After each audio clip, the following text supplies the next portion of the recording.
నెత్తి మీద రూపాయి పెడితే పావులాగు చెల్లని నారా లోకేష్ మాత్రం మా బ్లడ్ వేరు మా బ్రీడ్ వేరు అంటున్నాడు.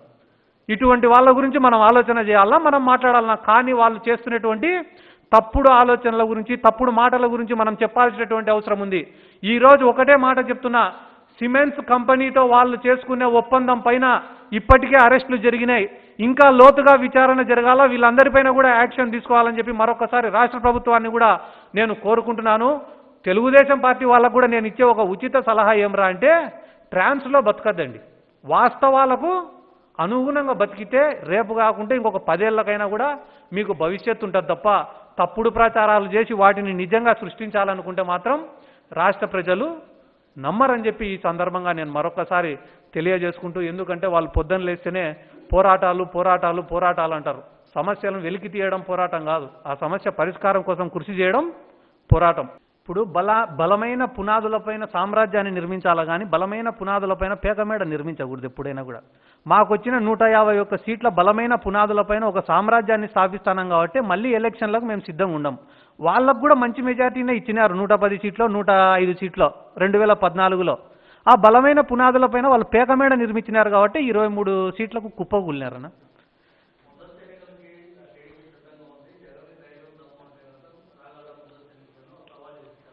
మేము ప్రజలకు ఇచ్చిన మాటలు ఇంకా ఫుల్ఫిల్ చేయాల్సినవి ఉన్నాయన్న. 5 ఏళ్ల పాటు సంక్షేమ పథకాలు ఇస్తాము, 5 ఏళ్లలో హౌసింగ్ చేస్తాము, 5 ఏళ్ల లోపల ఇళ్ల పట్టాలు ఇస్తాము, 5 ఏళ్ల లోపల ఉద్యోగాలు ఇస్తామను రకరకాల వాగ్దానాలు చేసినాము. అవన్నీ నెరవేర్చిన తర్వాత ఎన్నికలకు పోయేదానికి మేము కూడా సిద్ధంగా ఉన్నాము. వాళ్ళేం బై ఎలక్షన్లు చూడలేదా, స్థానిక సంస్థల ఎన్నికలు చూడలేదా? ఏ ఎన్నిక జరిగినా కూడా డిపాజిట్లు లేకుండా పోతున్నారు. మళ్ళీ వాళ్ళు దమ్ము ధైర్యము ఇవన్నీ మాట్లాడితే ఎంతవరకు న్యాయం? 30 ఏళ్ళు కాదు కదా, 75 ఏళ్ల స్వతంత్రంలో ఎప్పుడూ లేని విధంగా ఈరోజు స్కూళ్ళు బాగుపడినాయి, ఆరోగ్య వ్యవస్థ బాగుపడింది, పిల్లలు చదువుకుంటున్నారు, మంచి వైద్యం అందుతుంది, ఇన్ని రిఫార్మ్స్ వచ్చినాయి. ఎక్కడనో అధికారుల దగ్గర తిరగకుండా అధికారులే ఇంటి దగ్గరకు వచ్చి పని చేసిపోయే వ్యవస్థ వచ్చింది. ఒక సచివాలయ వ్యవస్థనో, ఒక వాలంటీర్ వ్యవస్థనో, ఒక ఆర్బీకేలో, ఒక హెల్త్ సెంటర్లో ప్రతి గ్రామానికి ఒక వైద్యుడు ఉండాలా. ఒక పాము కాటు కరిచినా కూడా వైద్యం అందించుకోలేని దుస్థితి నుంచి ఈరోజు గ్రామంలోనే వైద్యుడు వచ్చినాడు. అదే రకంగా ఒక విత్తనం నుండి విక్రయం వరకు ఒక అగ్రికల్చర్ ఆఫీస్ చుట్టూ తిరగకుండా ప్రతి గ్రామంలోకే ఒక ఆర్బీకే సెంటర్ వచ్చింది. అసలు సంక్షేమ పథకాలు అంటే ఎట్లుంటాయి, వాటికి మేము ఎలిజిబుల్లా కాదా, వాటిని ఎట్లా అప్లై చేసుకోవాలనో తెలియని స్టేజ్ నుంచి ఈరోజు మాకు ఎందుకు పథకాలు రావడంలా, మేము ఎందుకు ఎలిజిబుల్ కాదు అని చెప్పి ప్రజలు ప్రశ్నించే స్టేజ్కి వచ్చినారు. వాటికి సమాధానం చెప్పే స్టేజ్లో ప్రభుత్వం ఉంది. ఇంత అకౌంటబిలిటీ ఉంటే ఏ రకంగా వెనక్కి పడిపోతుందన్న రాష్ట్రము? 2 లక్షల కోట్లు 3 లక్షల కోట్లు ప్రజల అకౌంట్లలో డబ్బులు వేసినామని అన్నారే, అది 2 లక్షల కోట్లు 1,50,000 కోట్లు మేము ప్రజల అకౌంట్లలో వేయకుండా టెండర్లు వేసుకొని కాంట్రాక్టర్లకు 10%కో 15%కో అమ్ముకోలేమా? కానీ ఆలోచన మాది కాదు, టీడీపీ వాళ్ళది. వర్కులు ఇస్తే కమిషన్లు కొట్టచ్చనే ఆలోచన వాళ్ళది, ప్రజల జీవితాలు బాగుపడేదానికి డబ్బులు ఇవ్వాలనే ఆలోచన మాది. ఎందుకు వెనకబడిపోతుంది రాష్ట్రం? రాష్ట్రం బాగుపడేది వాళ్ళకి ఇష్టం లే అని చెప్తే సంతోషంగా ఉంటుంది. ఇప్పుడు ఆరోపణలు చేయడమే పనిగా పెట్టుకొని ఉన్నారన్న వాళ్ళు. ఒక ట్రాన్స్లో బతుకుతారని నేను చెప్పినా కదా, మాకన్నా గొప్పోళ్ళు ఎవరు లేరు, ఆ స్థానంలో కూర్చుంటే మేమే కూర్చోవాలా, వేరే వాళ్ళు కూర్చోకూడదు, ఎన్నేళ్ళైనా ఈ రాష్ట్రాన్ని మేమే పరిపాలించాలా, అది వాళ్ళ యొక్క దుర్బుద్ధి. ఏమన్నా మాట్లాడతారు, ఏమన్నా చేస్తారు. ఆ ట్రాన్స్లో బతకకుండా ఒకసారి పబ్లిక్లోకి పోతే, పేదవాళ్ళ దగ్గరికి పోతే, బిలో పావర్టీ లైన్ ఉన్న వాళ్ళ దగ్గరికి పోతే మీ ఆర్థిక స్థితిగతులు ఏ రకంగా మారినాయి?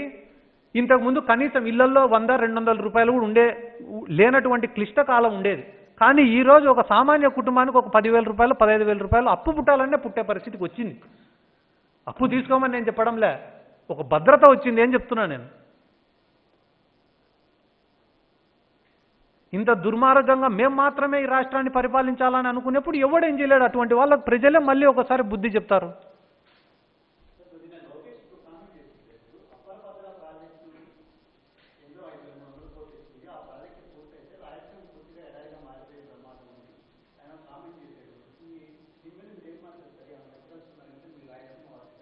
ఇప్పుడు గుర్తొచ్చిందంట నారా లోకేష్ గారికి.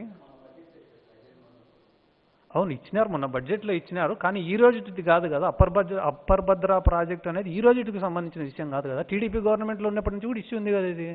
ఆ రోజు బీజేపీ వాళ్ళతో కలిసే ఉన్నారు కదా ఈ నారా చంద్రబాబు నాయుడు గారు. ఎందుకు ఆ రోజు ఎందుకు వాళ్ళని ప్రశ్నించలేకపోయినాడు? ఎందుకు ఈ ప్రాజెక్టు రాకుండా ఆపలేకపోయినాడు?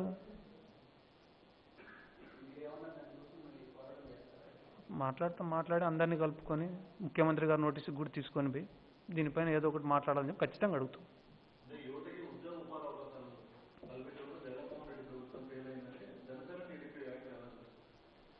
ఇప్పుడు ఓవరాల్గా మీరు అన్ని డిపార్ట్మెంట్స్కి కలిపి వైఎస్ఆర్ కాంగ్రెస్ పార్టీ ఇచ్చినటువంటి ఉద్యోగాలు ఎన్ని, తెలుగుదేశం పార్టీ వాళ్ళ టెన్యూర్లో ఇచ్చినటువంటి ఉద్యోగాలు ఎన్ని అనేవి మీరు ఒకసారి లిస్టు తీస్తే దాన్ని బట్టి సచివాలయ ఉద్యోగాలే కాదు అంటారు వాళ్ళు.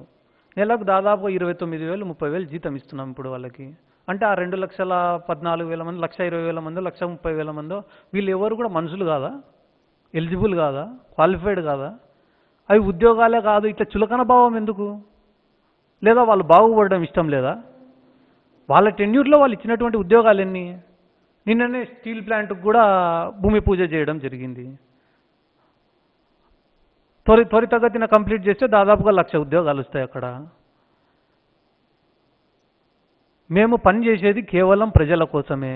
ఇంత భారీ మద్దతు, 51% ఓట్ బ్యాంకు, 151 సీట్లు, ఇంత అభిమానము, ఇవన్నీ పెట్టుకున్న తర్వాత మేము ఏ పని చేసినా కూడా ప్రజల బెనిఫిట్ కోసమే చేస్తాం తప్ప మా సొంత లాభాలు ఏముంటాయనా? నేను మీకు ఇందాకనే ఉదాహరణ చెప్పిన 2,00,000 కోట్ల రూపాయలు ప్రజల అకౌంట్లలో వేసే బదులు వర్కులు చేసినా, కమిషన్లు ఎవరికైనా ఇచ్చి టీడీపీ వాళ్ళ మాదిరి సంపాదించుకున్నా ఎన్ని అవకాశం లేదు. కానీ ఆ పని చేయలేదే. డైరెక్ట్ పబ్లిక్కే ఇచ్చినామే డబ్బులు, బెనిఫిషియర్స్కే ఇచ్చినామే. ఇంకా ఇంత గొప్ప పని చేసిన తర్వాత కూడా మాలో స్వార్థం కనిపిస్తుందే? చంద్రబాబు నాయుడు గారు చేసేటివి ఎట్లుంటాయంటే, వాళ్ళు ఎంత ట్రాన్స్లో బతుకుతున్నారంటే, చంద్రబాబు నాయుడు గారు కానీ, ఈ లోకేష్ కానీ, ఇంకొక ఆయన కానీ ఎంత ట్రాన్స్లో బతుకుతున్నారు వీళ్ళంటే, మా ఊర్లో చెట్టు కింద 2 తాగుబోతులు కూర్చొని ఉంటారు. వాళ్ళు ఎప్పుడు తాగడము, ఒరే నందికొట్కూరులో ఈ మర్డర్ జరిగింది, పులివెందుల్లో ఆ మర్డర్ జరిగింది, కర్నూలులో ఈ మర్డర్ జరిగింది, ఆళ్లగడ్డలో ఈ మర్డర్ జరిగింది అని మాట్లాడుతా వాళ్ళు. నేను ఒక 10 రోజుల తర్వాత ఊరికి పోతే వాళ్ళిద్దరు వైట్ అండ్ వైట్ వేసుకొని, అద్దాలు పెట్టుకొని, తెల్ల చెప్పులు వేసుకొని కూర్చున్నారు. వెంటనే వేరే వాళ్ళని పిలిచి అడిగిన, ఏమైందిరా వాళ్ళు అట్ట కూర్చొని ఉన్నారంటే, అన్న వీళ్ళు రోజు ఈ ఫ్యాక్షన్ గురించి, ఈ మర్డర్ల గురించి మాట్లాడి వాళ్ళే ఫ్యాక్షనిస్టులు అనే ట్రాన్స్లోకి వెళ్ళిపోయినారంట. అంటే మేమే చేసినాము ఈ మర్డర్లన్నీ అనే ఫీలింగ్లోకి వెళ్ళిపోయినారంట. అట్ట మన రాష్ట్రంలో కూడా చెగువీరా, స్వామి వివేకానంద, ఫిడెల్ క్యాస్ట్రో ఇట్లాంటి పేర్లన్నీ చెప్పి వాళ్లకు నీతులు సూక్తులు నేర్పించింది కూడా మేమే అనే ట్రాన్స్లో బతుకుతున్నారు చాలా మంది. అర్థమైందా అన్న? పోరాటం ప్రజల్లో తిరుగుబాటు వచ్చిందంటే కానీ ఎవడొచ్చి పోరాటం చేయాల్సిన అవసరం లేదు, ప్రజలే పోరాటం చేస్తారు. నాకు జ్ఞానం ఉన్నప్పటి నుంచి మన దేశంలో ఒక లోక్పాల్ బిల్లు కానీ, నిర్భయ చట్టం కోసం జరిగిన ఉద్యమం కానీ, పక్క రాష్ట్రమైన తెలంగాణలో జరిగినటువంటి ఉద్యమం కానీ, ఆడ జల్లికట్టు కోసం తమిళనాడులో జరిగిన ఉద్యమాలు కానీ, సమాజంలో ఉండే అన్ని వర్గాల ప్రజలు వచ్చి పోరాడినారు. అది పోరాటం అంటే. వీళ్ళు ఇళ్లలో కూర్చొని జాకీలు పెట్టి లేపి పోరాడండి ఎందుకు పోరాడతాడు? కడుపు కాల్చే పోరాడతారు.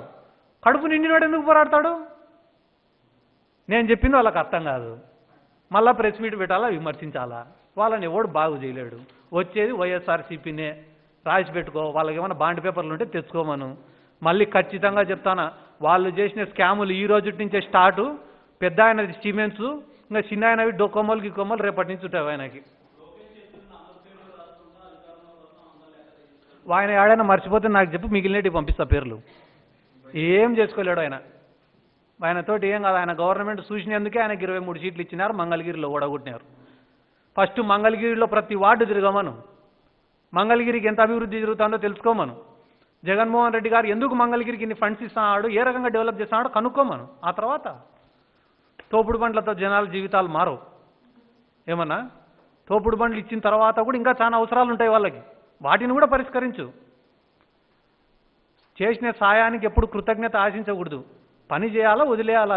కృతజ్ఞతగా ఫీల్ అయితే వాళ్ళు ఓటేస్తారు. రేపు తోపుడు బండి ఇచ్చిన నా వెంటనే తిరగాలనే మనస్తత్వాలు వీళ్ళవి.